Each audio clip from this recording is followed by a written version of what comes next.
Players back this week. We should have Lingy, but his back's still a little bit sore, but he should more than likely be okay. Harry Taylor has just got a kick with his foot, and he has had a few kicks over a short distance, so he's probably a chance to play. And there's one more. Ottens will probably play. Or fit. He's going to be fit to play. Whether we play him or not is another thing. We thought Westy did pretty well last week. And probably Hawk will miss one or two more weeks out. Could you bring Brent straight back in after such a long while? Well, I'm not sure. Look, we're really pleased with Westy's performance last week. So he's had a few games in a row now, so it is a big game. And Otto's going to train with us tomorrow night, so we'll just see how he goes at training and see how his conditioning is. We'll wait and see at match committee. Great to have him fit again, isn't it? Obviously, a massive boost for you having been available. Yes, yeah. Fingers crossed he stays fit. That's the next thing. But look, he's a very valuable player for us, and it's that flexibility of doing the ruck work and also going forward. Certainly helps us. Wait, the Ben Cousins thing, there's been a bit of talk about players using caffeine tablets and sleeping tablets and all that. Have you seen any problems with that at your club? Are we asking too much of players? Asking too much of players? Well, in terms of, night games, the amount of night games that there's been reports of having trouble sleeping, then there's early morning recovery sessions. Look, we let players sleep in. We don't get them up too early into the next day after a night game, but the problem with sleeping tablets, it's not rife. I just spoke to our doctor.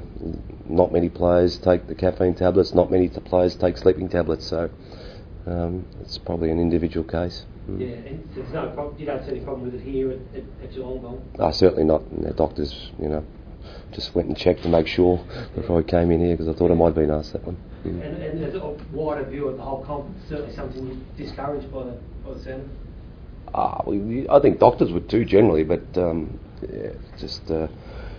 are players that can't sleep, they have problems, and it's not just footballers, it's people in general public. I'm sure that doctors wouldn't hand them out free willy. Is that an individual decision for the players, whether they take those sorts of tablets, or is it something the club has a policy on? No, we don't have a policy. Each player would talk to the doctor and work things out, and generally the doctor, I think, would probably advise, do you really want to go down this path? Do you really need the sleeping tablets? As I said, I don't think there's too many at Geelong that take them. Is there too many night games in general? Should there be more? Is the balance right with the fixture? Look, I prefer to play during the day because but you don't get home till 1 o'clock at night, and I can't sleep sometimes too. So but I don't think we're going to change that, Goffy. Buddy Franklin's been in really good form recently. Who do you think you'll put on him on Saturday?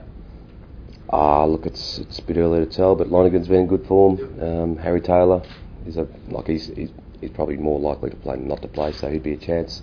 And even Matthew Scarlett might be a combination of all three. Lonergan came out in the media and said, "I'd like first crack." You said it on your website yesterday. I'm not sure he never said that he'd like first crack. He said if the coaches wanted me to play on him, that he would be prepared to play on him. And that's a very smart thing to say. Any chance you could squeeze Otto in without squeezing out one of the two big guys, perhaps playing more as a permanent forward? Well, that's an option. That is a real option, because we are missing Hawk and Moons, and Podsy. He can't do it all on his own, so we did really need Westy to do some. So that might be an option that the young Westy mightn't get pushed out. Has he been able to keep up a decent fitness pace while he has been out? Hasn't been able to run much, but to be honest, I've never seen him out of the gym, on a cardio machine, doing a lot of swimming, bike, with these ski grinder things that we have, and he's always doing them. So, he's been pretty busy, but again, hasn't been able to run much, so we'll just have to wait and see how his fitness is tomorrow training and make a decision. How are some of those guys that played their first game back last week? And Corey, did they pull up? Chappie's fine because he'd only missed the 1 week. Joel Corey said his body was just aching for about 48 hours. So he's going to take a delayed recovery process, and it'd be really important that he manages his energy this week, and usually it's the second week in that they struggle a bit more, so hopefully that's not the case with Joel. How's Maxwell coming along? Well, I know it's a weekly question, but... Yeah, look, he's come along okay. He's improving, which is great, and we're hoping that he can play pretty soon, 3 or 4 weeks. Where's Mitch Brown at? Is he close to getting a senior call-up? Yep. Kicked 4 again last week and missed 2 from 20 metres out. Could have very easily kicked 6, so very excited, but we're probably not this week. Yeah. I look forward to playing the Hawks, and they're in good form, and if you look at our squad, it's a pretty reasonable, healthy squad too. So.